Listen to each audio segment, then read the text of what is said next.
Okay, let's talk about the Canadian RRSP Gold Program. Let's say you currently have an RRSP and you're interested in switching it out from the current assets to gold and silver. Essentially, an RRSP is a joint bank account with the government. Now, this is an important distinction because I'm going to come up with some things later to substantiate that. So right now you have some assets in your RRSP, typically stocks and bonds, digital paper-based assets. So you also have a custodian. Typically, that'll be a bank or some other financial institution. So in your new RRSP, a gold RRSP, your assets are going to be gold and or silver. And your new custodian is going to be Brink Storage.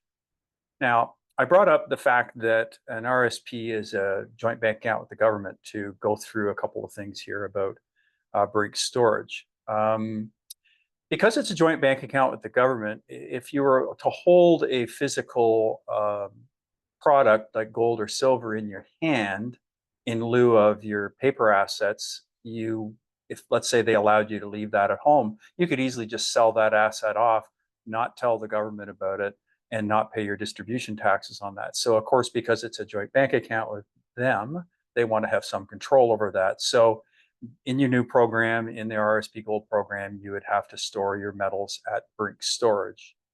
And that way they have control and know where this is. This is the reason that this program is allowed to exist, is because they can control all the chess pieces involved in it, so to speak. Your Brink Storage program would be 1% of the value of the metals per annum, paid monthly. All registered accounts in Canada qualify for this, believe it or not. The RSP, the TFSA, the LIRA, the RESP, the FHSA, Retirement Income Fund, and Life Income Funds all qualify.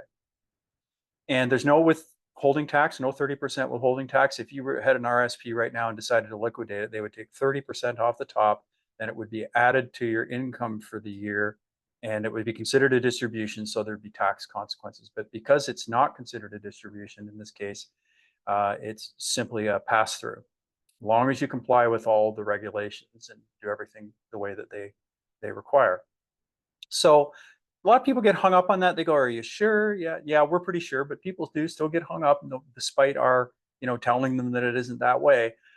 They still have a little bit of trepidation about it. But trust me, the paper-based assets that are in there. Let's say you had a self-directed RSP account. This will help people sort of understand it better. And you wanted to switch out. Let's say you got some IBM stock, and you think IBM stock is terrible, and you want to switch it over to Apple stock or Facebook stock or something, or Nvidia.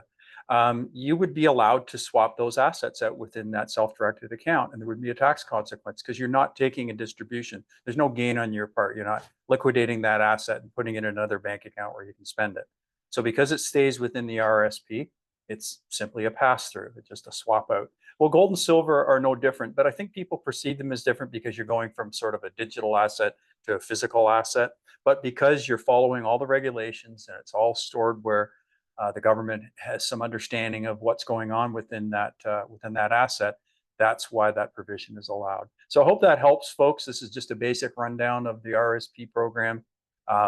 Feel free to contact us and help you get started with this. A lot of people are looking at it now because a lot of people that are really paying attention to their RSPs and the asset in there are noticing that they're starting to lose quite a bit in their accounts, and a lot of people are taking steps to mitigate that.